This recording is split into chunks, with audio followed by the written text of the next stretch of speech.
C'était il y a presque 2 mois, le 26 novembre. L'Albanie était frappée par un violent séisme. Un grand concert est organisé à Paris dans 3 jours, vendredi 24 janvier, pour récolter des fonds. En attendant, on fait le point sur la situation avec l'ambassadeur de l'Albanie en France, Dritan Tola. Bonsoir. Bonsoir. Soyez le bienvenu sur TV5 Monde. 51 morts, 1000 blessés. Les dégâts ont été importants. Peut-être pour commencer, est-ce que vous avez des nouvelles en provenance des zones sinistrées? Alors, comme vous l'avez mentionné, donc, ce séisme était très grave, a causé ses victimes et puis ses dégâts.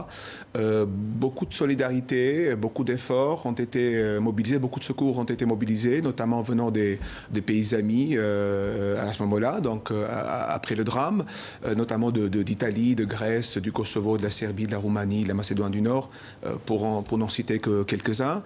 La France aussi, à ce moment-là, dans quelques heures, juste après le drame, sous l'impulsion directe et personnelle du président de la République, Emmanuel Macron, a déployé, a mobilisé 100 hommes et femmes, des sauveurs, sapeurs sauveteurs, des pompiers, qui sont venus à l'aide des populations et des forces dans le pays.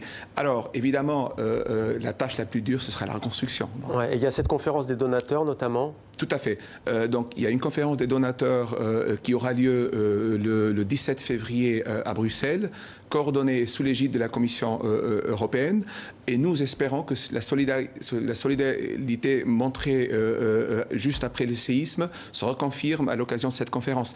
Comme on disait, donc, je pense qu'après l'urgence passée, le moment le plus difficile, disons, la tâche la plus dure et le défi le plus grand, ce sera la reconstruction. Savoir faire de ce drame, savoir faire naître l'espoir, le porter, savoir se relever avec force et intelligence, rebâtir le quotidien, reconstruire mieux et bâtir, pourquoi pas, le rêve. Tirana, la capitale, n'a pas été touchée, quoique 70 immeubles, enfin pas de victimes en tout cas, mais 70 immeubles et 250 maisons détruites. Pour celles et ceux qui nous regardent aujourd'hui sur TV5 Monde, qui voudraient aider l'Albanie à se relever, à se reconstruire dans les régions touchées, comment faire?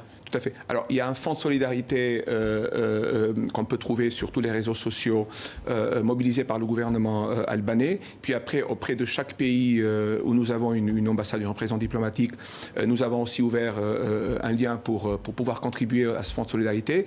Et aussi, on fait de la sensibilisation des activités par des activités ou des actions, notamment par le concert que vous avez mentionné, donc un concert qu'on organise le 24 janvier avec un grand artiste, un violoniste de renommée internationale, franco-albanais, donc il y a en plus un parti... Teddy Papavrami, hein, exactement, violoniste. Teddy Papavrami, qui est un violoniste, un virtuose, mais qui est en même temps aussi un écrivain, traducteur d'Ismaël Kadare, notre grand écrivain nobilisable, et aussi acteur dans des films. Il a joué notamment aux côtés de Catherine Deneuve, de Rupert Teperet. Et ce sera donc, monsieur l'ambassadeur, à la chapelle Saint-Louis de l'École militaire de Paris pour celles et ceux qui sont à Paris ou aux environs.